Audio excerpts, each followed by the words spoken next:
Hola, bienvenido a Punto de Quiebra, soy Luis Román. Uno de los temas que es muy central en la enseñanza del fin de los tiempos es la participación de los ángeles en el plan de Dios. Al estudiar sobre los ángeles en los últimos tiempos, podemos entender quiénes son y el papel que desempeñan. Te quiero recordar sobre este excelente libro que se llama ¿Dónde están las personas desaparecidas? Este es un excelente ejemplar del pastor Jimmy Evans que habla exactamente de lo que sucederá cuando el rapto venga. Así que es muy interesante, ojalá lo puedas adquirir, ahí está el link y lo disfrutes, va a ser de gran bendición para quien lo pueda leer y sobre todo para las personas que después del rapto se queden en este lugar y sepan qué es lo que está pasando. Así que comenzamos. ¿Quiénes son los ángeles? Son espíritus ministradores enviados para cuidar a los creyentes, es decir, a los que son herederos de la salvación. Quiero leerte unos versículos para que podamos entender el contexto de los ángeles. Hebreos 1, del 13 al 14 dice, además Dios nunca le dijo a ninguno de los ángeles, siéntate en el lugar de honor de mi derecha hasta que te humille a tus enemigos y los ponga por debajo de tus pies. Por lo tanto, los ángeles son solo sirvientes, espíritus enviados para cuidar a quienes heredarán la salvación. Y quiere decir servidores, ¿verdad? Y han sido encomendados por Dios para cuidarnos. Eso es increíble, me encanta ese concepto de que Dios ha mandado a sus ángeles para cuidarnos.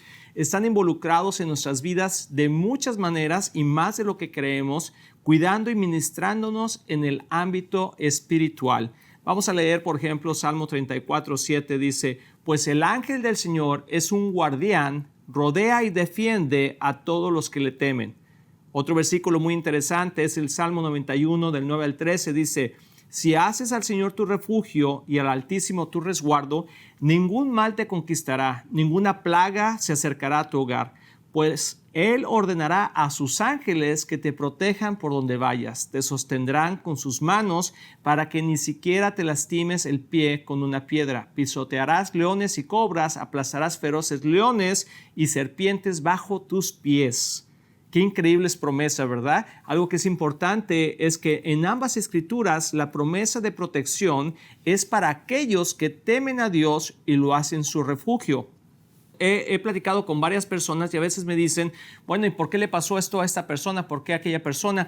No lo sé exactamente la respuesta, pero sí sé que los que están caminando con Dios de una manera recta y que tiene sentido su vida espiritualmente, el ángel del Señor los protege y los guarda. Veamos otros versículos que también hablan de ángeles y ángeles caídos, que ahora son demonios, incluyendo a Satanás, llamado también Lucifer. Isaías 14 del 12 al 15 dice, ¿cómo has caído del cielo, oh lucero de la mañana, hijo de la aurora? Has sido derribado por tierra, tú que debilitabas las naciones, pero tú dijiste en tu corazón, subiré al cielo, por encima de las estrellas de Dios, levantaré mi trono y me sentaré en el monte de la asamblea en el extremo norte. Subiré sobre las alturas de las nubes, me haré semejante al Altísimo. Voy a hacer una pausa ahí. Imagínate, esto es Satanás, que se llamaba Lucifer, ¿verdad? Que estaba haciendo, es un ángel, ¿verdad? Que estaba poniéndose en una posición de Dios, diciendo, voy a ser como el Altísimo. Dice, continúa diciendo, sin embargo, ha sido derribado al Seol, a lo más remoto del abismo. Ese es el centro del infierno. Lucas 10, 18 dice, y él les dijo, yo veía a Satanás caer del cielo como un rayo. Eso es un ángel caído. Apocalipsis 12, del 7 al 17 dice, entonces hubo una guerra en el cielo. Miguel y sus ángeles, Miguel es un arcángel, combatieron contra el dragón, o sea, el demonio, ¿verdad? El dragón y sus ángeles lucharon. ¿Quiénes son sus ángeles? Los demonios que antes eran ángeles en el cielo, pero que ahora son ángeles caídos. Pero no pudieron vencer, ni se halló ya lugar para ellos en el cielo. Y fue arrojado el gran dragón, la serpiente antigua, que se llama el diablo y Satanás, el cual engaña al mundo entero, y fue arrojado a la tierra y sus ángeles fueron arrojados con él. Quiero hacer una pausa ahí también porque creo que es interesante entender cómo la gente a veces dice que, yo he escuchado, que dicen, bueno, ¿y por qué no Dios perdona a Satanás? Bueno, primeramente porque no hay arrepentimiento en él. Dice que él ha pecado desde el principio y se ha rebelado contra Dios a tal manera que ya no hay lugar para él ni sus demonios en el cielo. Muy interesante, ¿verdad? Ese versículo que acabamos de ver. Segunda de Pedro 2:4 dice, porque si Dios no perdonó a los ángeles cuando pecaron, sino que los arrojó al infierno y los entregó a fosos de tinieblas reservado para el juicio. ¡Qué tremendo! Hay un lugar reservado en el infierno donde muchos de ellos están ahí cautivos y está reservado para el día del juicio. Y podemos ver que el juicio de los ángeles caídos en Mateo 25:41 dice, entonces dirá también a los de la izquierda, apartaos de mí, malditos al fuego eterno que ha sido preparado para el diablo y sus ángeles. Aquí muchas veces no entendemos esto, pero Dios no hizo el infierno para el hombre, lo hizo para el diablo y sus demonios, pero el hombre ha insistido tanto en pecar que se ha ido al infierno juntamente con el diablo y sus demonios. Eso es muy triste y por eso la salvación es tan importante, y la gente que no cree en el infierno claramente está negando el evangelio de Dios. Ahora vamos a ver otros puntos muy positivos, pero vamos a hablar sobre los ángeles que son verdaderamente ángeles y que están en el cielo y que Dios nos ha puesto para que nos ministren. Un punto importante es saber que los ángeles nos acompañan al cielo cuando morimos. ¿Tú sabías eso? Cuando estamos en nuestro lecho de muerte, los ángeles vienen por nosotros y nos llevan a la presencia de Dios. Lucas 16:20-23 dice, tirado a la puerta de su casa había un hombre pobre llamado Lázaro, quien estaba cubierto de llagas. Mientras Lázaro estaba tendido, deseando comer las sobras de la mesa del hombre rico, los perros venían y le lamían las llagas abiertas. Con el tiempo el hombre pobre murió y fue llevado por los ángeles, qué interesante, fíjate aquí cómo dice, por los ángeles para que se sentara junto a Abraham en el banquete celestial. El hombre rico también murió y fue enterrado y fue al lugar de los muertos. Allí, en medio del tormento, vio a Abraham a lo lejos con Lázaro junto a él. Es interesante ver que aquí los ángeles no fueron por el hombre rico, sino fueron por Lázaro y se lo llevaron al seno de Abraham, y eso es lo mismo que va a pasar con nosotros. De hecho, conozco una historia muy verídica, lo leí también en un libro de esta persona que lo conozco, y que hablaba que su mamá, que son cristianos y conocían del Señor, ella era una mujer piadosa de Dios, ya grande, estaba en su lecho de muerte y su hija estaba junto a su cama. Y estaban ahí hablando y ya estaba pues ya en sus últimos momentos, y de repente dijo, mira hija, mira. Y su cara se llenó de gozo y dijo, ahí están los ángeles.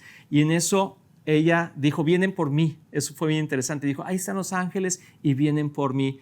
En un instante después ella suspiró su último respiro y murió. Y fue llevada en paz. Eso es increíble porque es verdad que los ángeles están para ministrarnos y llevarnos a la presencia del Señor. Otra cosa interesante que vemos en la Escritura es que los niños tienen ángeles. En Mateo 18:10 dice, cuidado con despreciar a cualquiera de estos pequeños. Les digo que en el cielo sus ángeles siempre están en la presencia de mi Padre Celestial.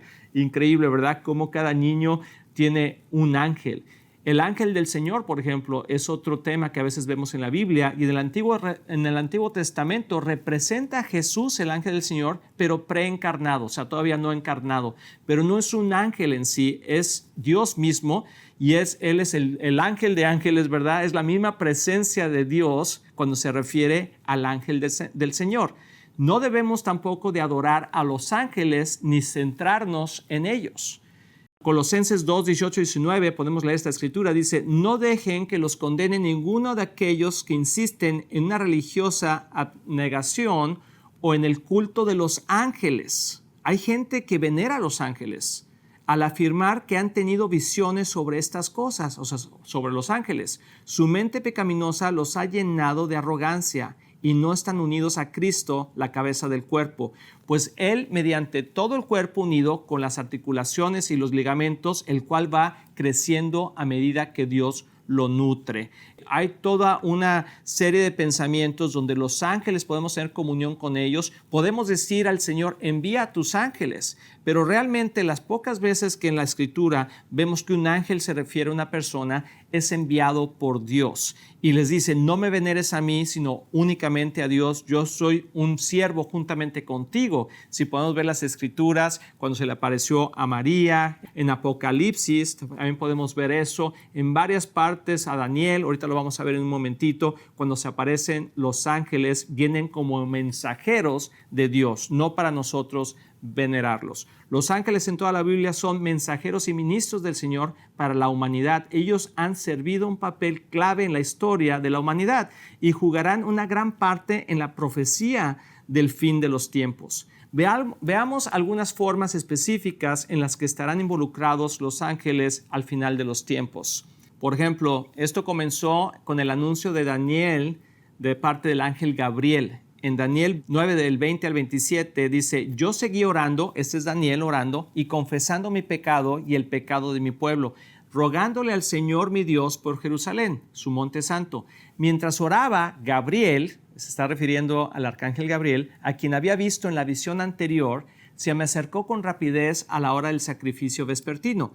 Y él me explicó, Daniel, he venido hasta aquí para darte percepción de entendimiento. En cuanto comenzaste a orar, se dio una orden y ahora estoy aquí para decirle por qué eres muy precioso para Dios. Fíjate bien aquí cómo Dios está diciendo que envió a Gabriel y Gabriel está diciendo, yo vengo porque se dio una orden, ¿verdad? Dice, presta mucha atención para que puedas entender el significado de la visión.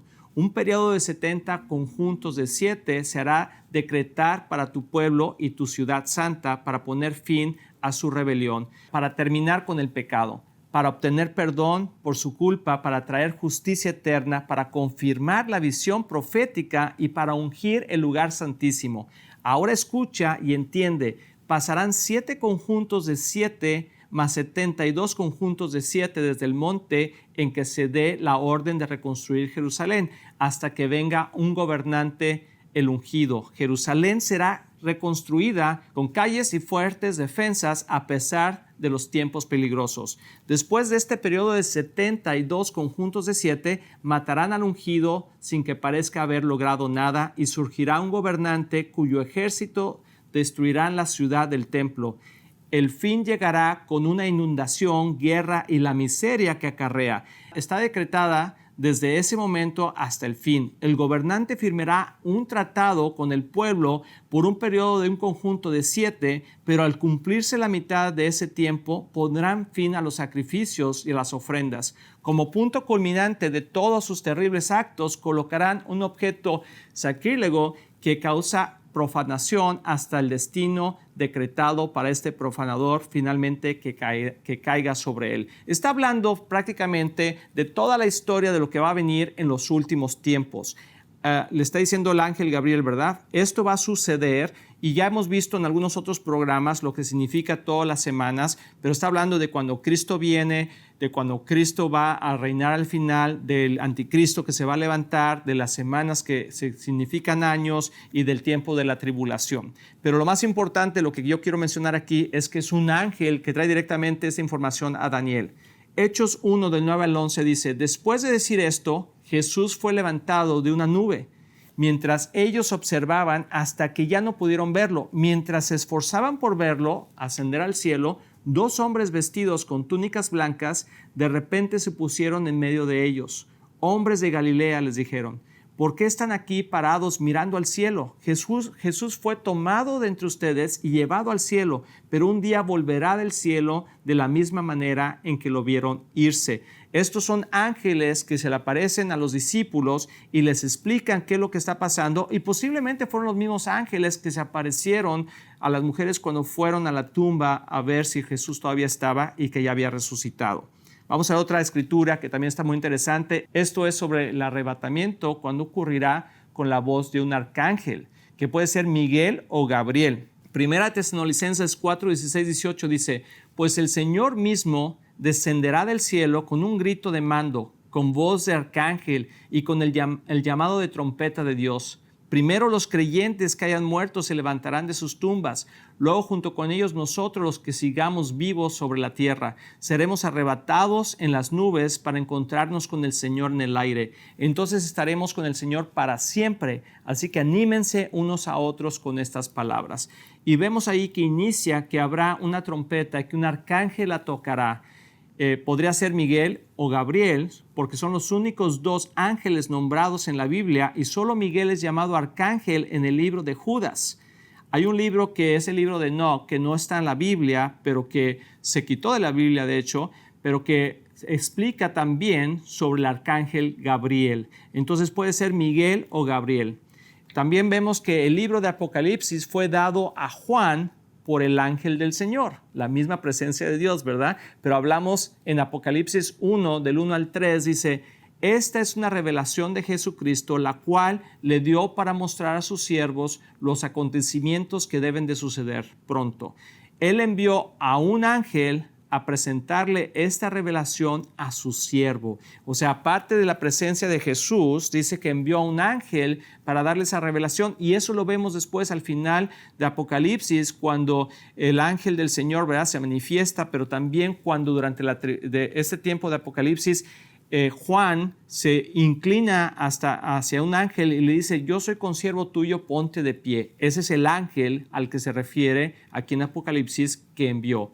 Dice, quien relató, o sea, el ángel, con fidelidad todo lo que vio. Está hablando de Juan, perdón, ahí en ese momento. Este es un relato de la palabra de Dios y del testimonio de Jesucristo. Dios bendice al que lee a la iglesia las palabras de esa profecía y bendice a todos los que escuchan el mensaje y obedecen lo que dice, porque el tiempo está cerca. El pergamino con los sellos que comienza la tribulación será controlada por un ángel poderoso. Esto me fascina cuando lo leo, me imagino, parece como una película, ¿verdad? Esas películas interesantes de ciencia ficción, pero esa es la realidad de lo que está por suceder y lo podemos ver en Apocalipsis. Dice, luego vi un rollo en la mano derecha de aquel que estaba sentado en el trono. El rollo estaba escrito por dentro y por fuera y sellado con 7 sellos. Vi a un ángel poderoso que proclamaba con fuerte voz, ¿quién es digno de romper los sellos de este rollo y abrirlo? Pero nadie en el cielo, ni en la tierra, ni debajo de la tierra podría abrir el rollo y leerlo, excepto Jesús, ¿verdad? También vemos que un ángel es el que sella a los 144,000 judíos en la tribulación con el sello de Dios. Veamos Apocalipsis 7 del 1 al 4.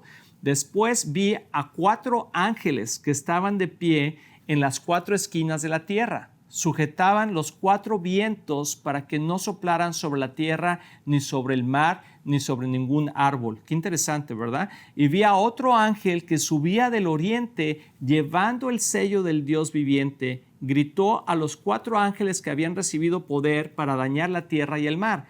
Esperen, no hagan daño a la tierra, ni al mar, ni a los árboles, hasta que hayamos puesto el sello de Dios en la frente de sus siervos.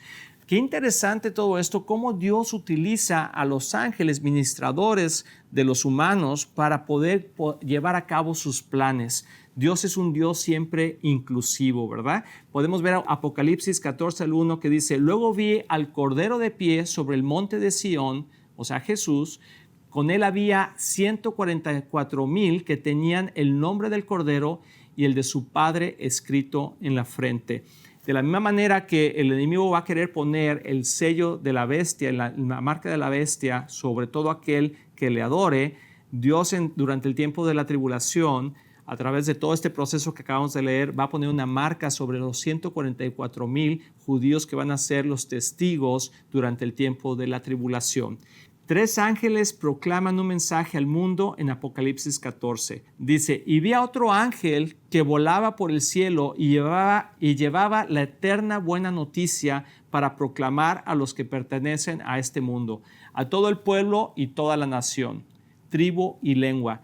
Teman a Dios, gritaba, denle gloria a Él porque ha llegado el tiempo en que ocupe su lugar como juez. Adoren al que hizo los cielos, la tierra y el mar y todos los manantiales de agua. Luego otro ángel los siguió por el cielo mientras gritaba, Babilonia ha caído, cayó esa gran ciudad porque hizo que todas las naciones del mundo bebieran del vino de su apasionada inmoralidad. Después un tercer ángel lo siguió mientras gritaba. ¿Ven cuántos ángeles hay en todo esto? Dice, todo el que adore a la bestia y a su estatua o acepte su marca en la frente o en la mano, tendrá que beber el vino de la ira de Dios, que se ha servido sin diluir en la copa del furor de Dios. Ellos serán atormentados con fuego y azufre, ardiente en presencia de los ángeles santos y del Cordero. El humo de su tormento subirá por siempre jamás, y no tendrán alivio ni de día ni de noche, porque adoraron a la bestia y a su estatua y aceptaron la marca de su nombre. ¡Wow! Qué interesante todo esto. Podemos ver todo el escenario, cómo están los ángeles participando, y quizá como tú, como yo, a lo mejor nunca habías puesto atención en cuánto movimiento de ángeles ha habido a través de la historia, pero sobre todo en los últimos tiempos. Vamos a ver un punto más. Dice, un ángel ata a Satanás por 1000 años al comienzo del milenio. Imagínate un ángel atando a Satanás, el tipo de ángel que se necesita para eso, ¿verdad? Y es solo uno, es un ángel muy poderoso. Apocalipsis 20 del 1 al 3 dice, luego vi a un ángel que bajaba del cielo con la llave del abismo sin fondo y una pesada cadena en la mano. Sujetó con fuerza al dragón, la serpiente antigua, quien es el diablo, Satanás, y lo encadenó por 1000 años. El ángel lo lanzó al abismo sin fondo y lo encerró con llave para que Satanás no pudiera engañar más a las naciones hasta que se cumplieran los 1000 años. Pasado ese tiempo, debe ser soltado por un poco más de tiempo. Eso es durante el milenio, una vez que Jesús regrese en la segunda venida, y entonces ese ángel ata a Satanás y lo envía y está guardado por 1000 años, y después de esos 1000 años vuelve a ser soltado. Hay docenas de referencias más sobre los ángeles en el libro de Apocalipsis y en la Biblia en relación con la profecía. Pero el punto es, y que son y serán esenciales en el plano de los últimos tiempos de Dios que se está llevando a cabo. La conclusión de este mensaje es simplemente que en el reino espiritual que no podemos ver, hay un orden de seres que sirven a Dios y ministran en nuestro favor. Son poderosos, son presentes y proféticamente significativos en los últimos tiempos. Recuerda que cada vez que hablo en este programa de Punto de Quiebra es para animarte. Ese no es un programa de malas noticias, es un programa que explica lo que está pasando hoy en el mundo y cómo entenderlo de acuerdo a la profecía bíblica y estar preparados para lo que está por venir. Espero que este programa haya traído revelación y esperanza a tu vida. Recuerda que tú puedes ser un miembro al suscribirte a puntodequiebra.com. En esta sección tienes acceso a artículos durante la semana, noticias relevantes conforme a los últimos tiempos y nuestra sección de preguntas y respuestas. Gracias por ver este programa, compártelo ya que Jesús viene pronto y nos vemos en la próxima.